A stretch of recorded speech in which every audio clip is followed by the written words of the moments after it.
Přátelé, co chlapy baví, tak to je pořad na televizi Pohoda a tentokrát si budeme povídat o alkoholu. S ním mám určitě dobré zkušenosti a s ním má taky zkušenosti Martin.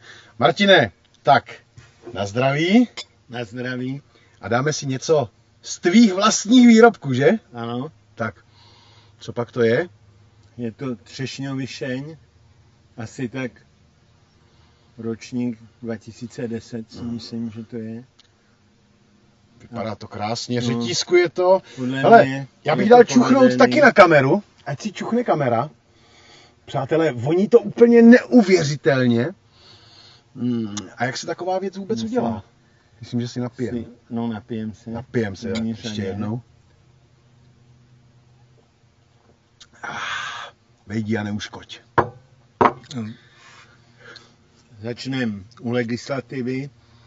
Pěstitelské pálení ovocných destilátů je v naší republice povoleno s tím, že je asi poloviční úleva spotřební daně, 50% úroveň, a má to ty podmínky, že ten, kdo si ovoce dá vypálit, ho musí sám vypěstovat nebo na svým pozemku nebo pronajatým, anebo ho může dostat naturálním plněním od svého zaměstnavatele. Jo, určitě k tomu je potřeba říct, že se to nesmí sčítat i v případě, že máte třeba manželku a ta s vámi samozřejmě žije, tak ne, že 2x 30 litrů, ale jenom jednou. Na jednu domácnost 30 litrů absolutního alkoholu, a jestliže my to pijeme, já nevím, 50 rovnou, aby se to dobře počítalo, tak to je 60 litrů 50% alkoholu. No, 60 litrů. A to vypije každý Čech? To každý asi ne, tak taky ne všichni mají stromy, ale někdo zase vypije víc, jako to. hele, a to teda vypijeme 30 litrů si můžu nechat prostě vypálit. A je teda jedno, jestli to je ze švestek, nebo z meruněk, nebo z češní. Je to jedno, z čeho mělo by to být ovoce, jako nejsou dovolený, nebo by se to nevztahovalo do tohohle statutu pěstitelského pálení, kdyby to byly nějaký cukerný roztoky, nebo přislazený roztoky, přislazený břečky nějakých třeba, já nevím, jiných látek než ovocných. Hele, a když se chystá ten takzvaný mač, o kterým se často bavíme, tak my bychom to měli nějakým způsobem otrhat z toho stromu, nebo bychom měli počkat, až to spadá? No, tak jako tam je úplně nejdůležitější to, aby to bylo zralý, to ovoce. A je to úplně nejdůležitější fáze z celé výroby toho alkoholu, toho destilátu, je to, aby, když se to ovoce sklízí, aby bylo zralý. Tam u některých odrůd ovoce, který dozrává postupně, tak bych doporučoval tu sklizeň dělat taky postupně. U peckového ovoce, peckovin, to ovoce nabírá cukr jenom pouze, když je na stromě. Když se oddělí od šťopky a spadne, tak už dál žádný cukr nepřijímá, zatímco jádrový ovoce, to jsou jablka a hrušky, ty spadnou pod strom a cukr natěj dál.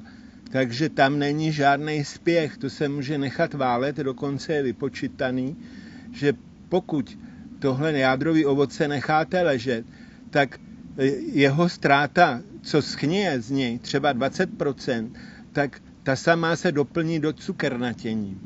Takže když někdo by třeba neměl dostatek kvasných nádob a nechal by ovoce jádrový někde pod stromem, tak na tom neprodělá. Zatímco u peckovin, což jsou třešně, švestky a meruňky, tak tam, když to spadne, tak je potřeba se pro to vohnout a sebrat to, nebo mírně zaklepat stromem třeba. Ale určitě není dobře to z toho stromu rvát a kor u těch raných odrůd to dozrávání je hodně postupný. Jo, a já bych ještě dal dotaz, ono to hodně tak jako zavání v tom, že byste si řekli třeba, koupím si nějaký džus. Ten džus je sladký, tak proč by to nemělo jít vypálit? Já myslím, že by to šlo. Jo, Myslíš, že by to šlo no, vypálit? muselo by se to nechat zkvasit, ale nebylo by to dobrý, protože tam to je určitě ředěný vodou, protože vlastně džus, když se řekne, že je 100%, tak to znamená, že tam má třeba 100% chuťový podíl, že tam nejsou chemické chutě a přísady, ale jinak je ředěný třeba na půl s vodou. Jo, k tomu bych taky určitě podotknul, že 100% znamená jednodruhový. Takže 100% jabko znamená, že to je jenom z jabka. A když máte třeba 50% jabko, tak to prostě dorvali třeba hruškou.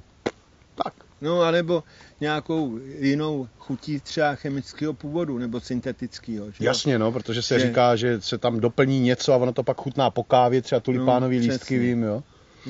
No a hele, ty Martine, ty to přímo pálíš? Ty máš takový ty sudy, kde se to dělá? Jakoby jedna z nějakých asi 500 nebo 600 pálenic v Česku.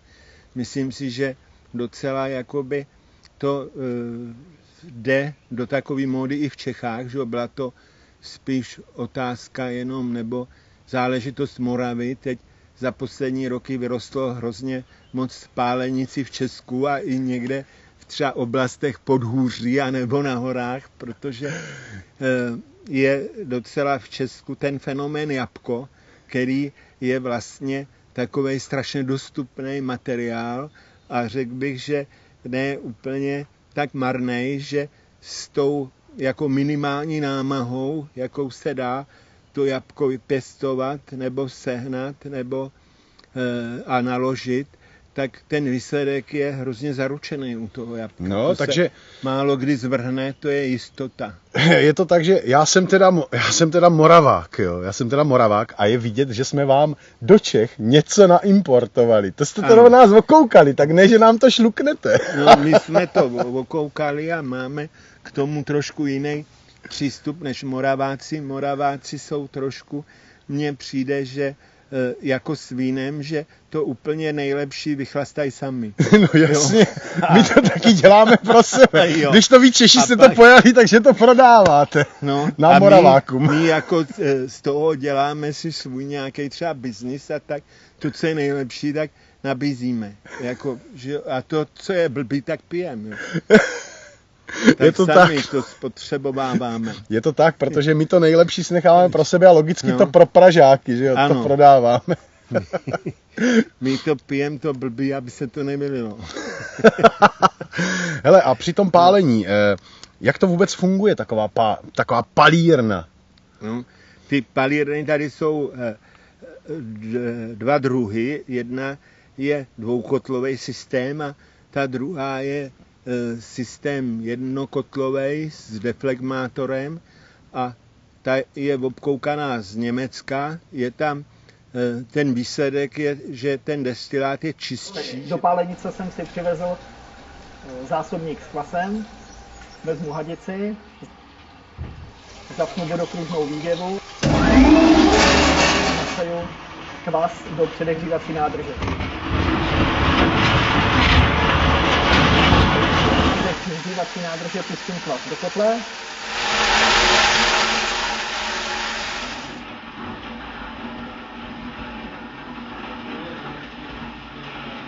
Zavřu kotel, pustím plyn na maximální výkon a začíná se pálit. Hele, a jak je to teda při tom pálení s tím metylalkoholem? No, metylalkoholu při pálení, on se odpařuje o asi 3-4 stupně dřív, takže i to samotné stoupání teploty, ty zápary, se při vypařování metylalkoholu zastaví. Ale není to jenom metylalkohol, tam je dalších spousty takových smradů, který jsou v tom pití nežádoucí. Jinak samotný metylalkohol není ani, že by byl odporný, jak si lidi myslí, že když je něco odporného, že to je plný metylalkoholu, to bývají úplně jiné látky a v samotném destilátu je povoleno asi, já nevím, 2%, kolem 2% a 1% to má běžně a myslím si, že to v tom není ani to nikdo nepovažuje za škodlivý. Takže kvas jsme načerpali do předehřívací nádrže, spustili jsme ho do destilačního kotle, zapnuli jsme hořák na plný výkon a čekáme, až začne destilace. Po 45 minutách se zvedá teplota lihových pár a začíná samotný proces destilace.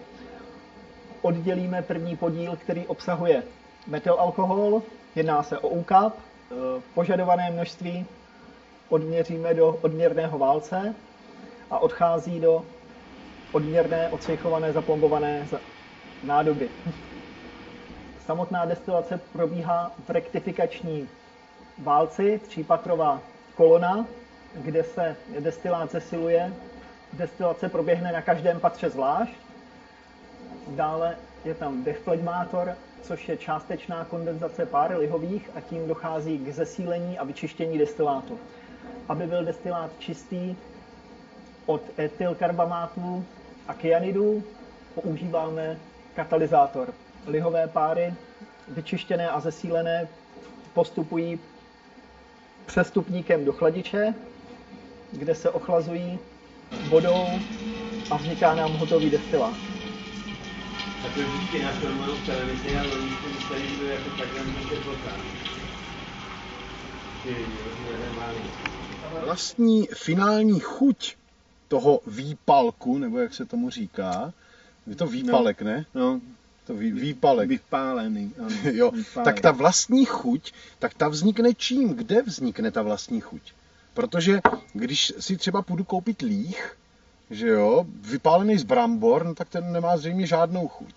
No, tak může mít taky chuť nepříjemný, třeba bramborový líh, to poměrně chválej lihovarníci, že má výbornou chuť a má hodně vysoký obsah metylalkoholu, takže někdy třeba nesplňuje tu normu. Spěchá. Tak a existují nějaký forky, třeba řeknu, vypálím třešně a chci, aby to chutnalo jako meruňky. No, to dá si se myslím, to dělat?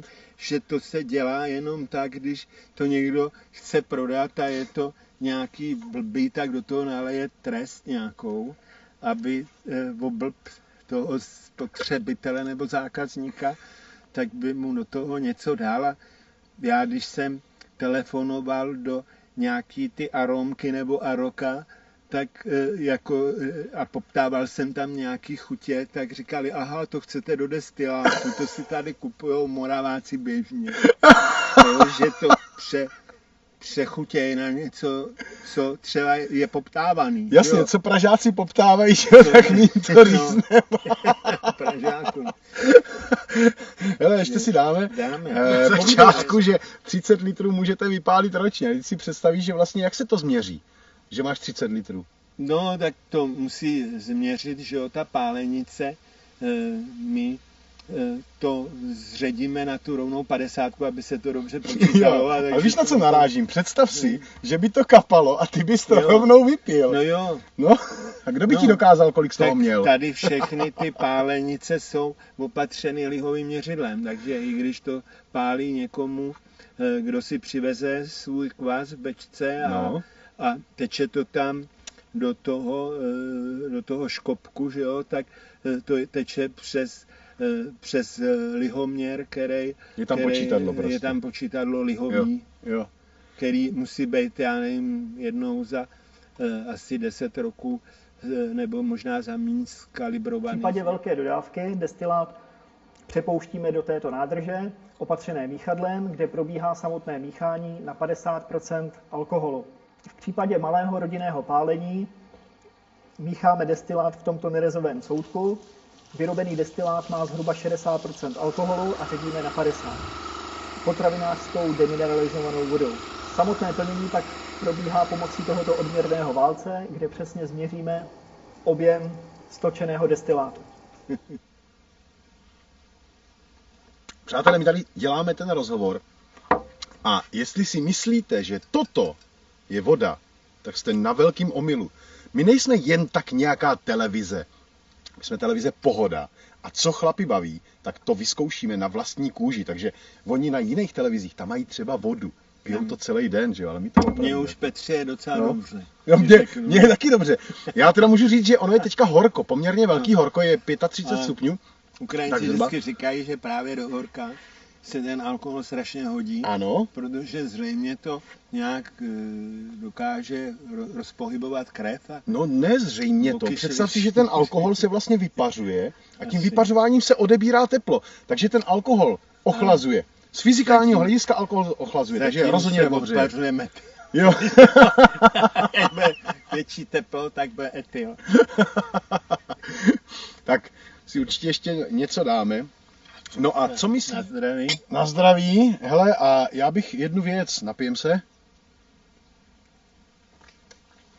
A chtěl bych se zeptat takovou věc. Nic není zadarmo. Kolik vlastně stojí takový pálení? Tak je to zkreslený spotřební daní a DPH a sakum pikum to vyjde na nějakých 145 korun. Teď jsme vlastně korunu od nového roku přidali na Kalouska. Jo. Říkáme korunu na Kalouska. Jo. Takže tím pádem člověk zaplatí 145 korun za litr toho 100% lihu. No, má v tom i spotřební daň a DPH z ty služby. Spotřební daň činí 71 korun 50 halířů na ten litr 50% alkoholu. Jasně. To znamená, že vlastně člověk, když by vypálil těch 30 litrů, tak zaplatí 4,5 klacku. Tak zhruba. No. Vím, že třeba meruňky vytečou z několika kil, kolik litrů?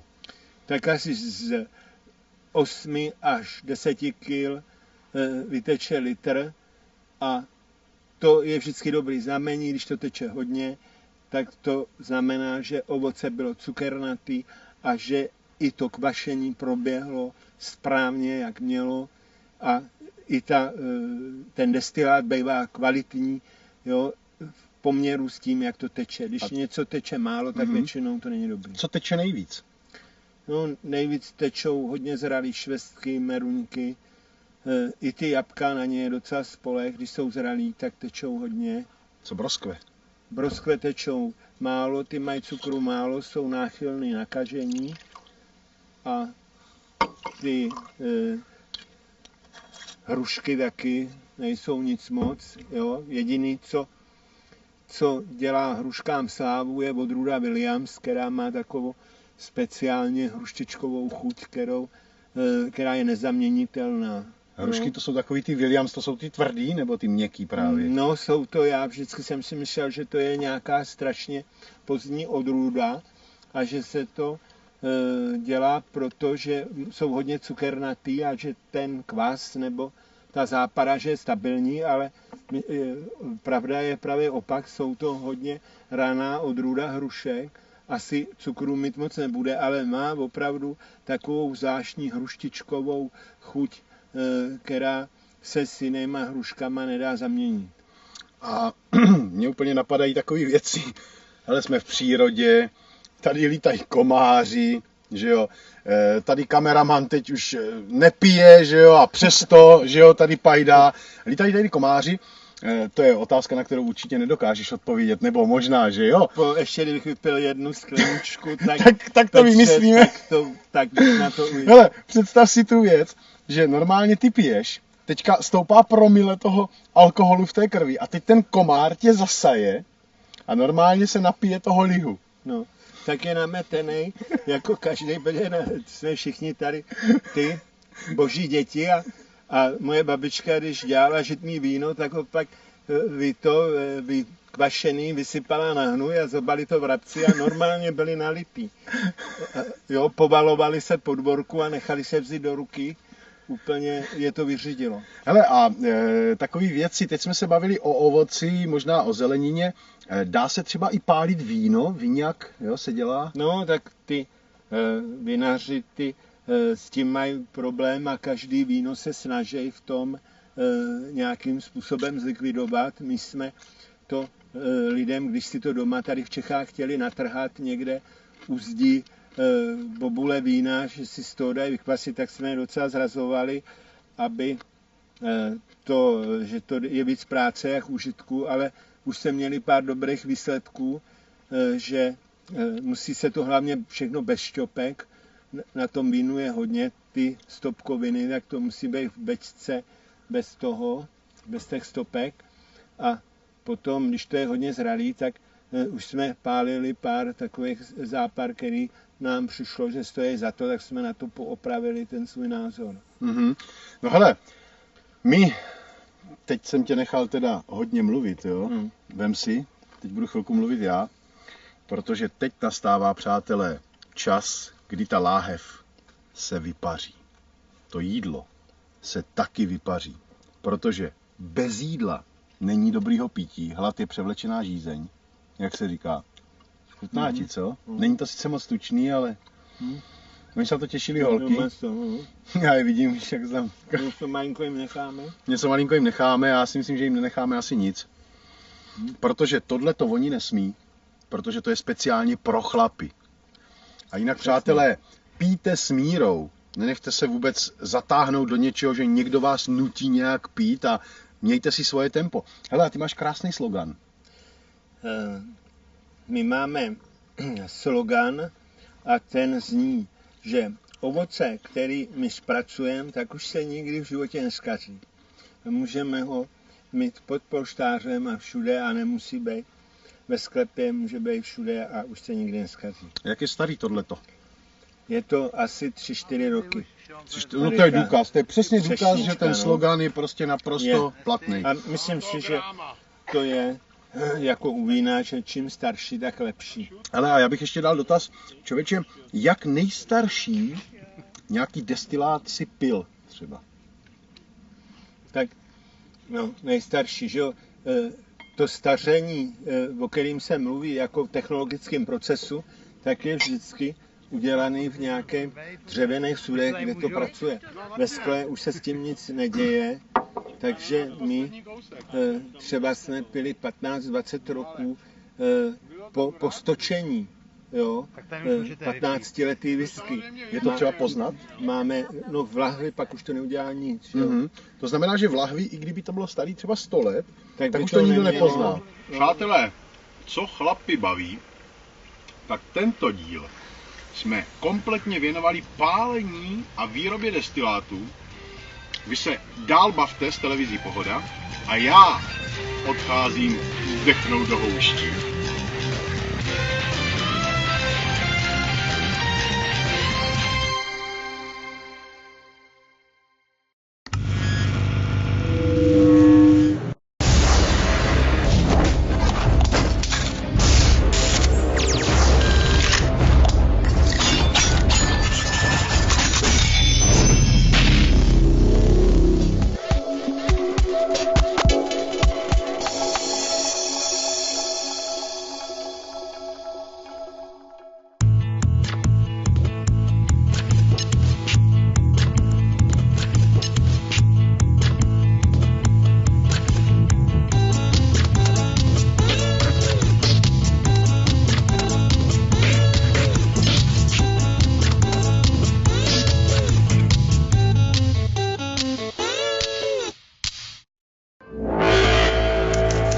hranicím okupovaného Československa se blíží Petnovi vojáci.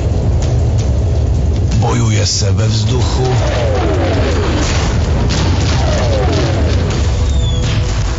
i na zemi.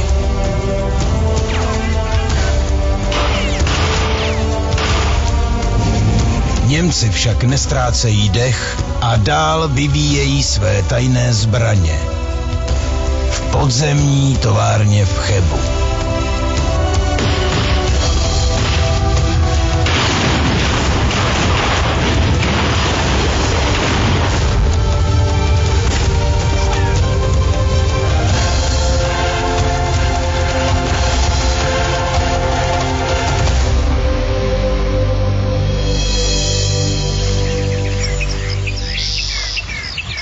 Je to mýtus anebo skutečnost? Po 7letém pátrání jsme našli odpověď.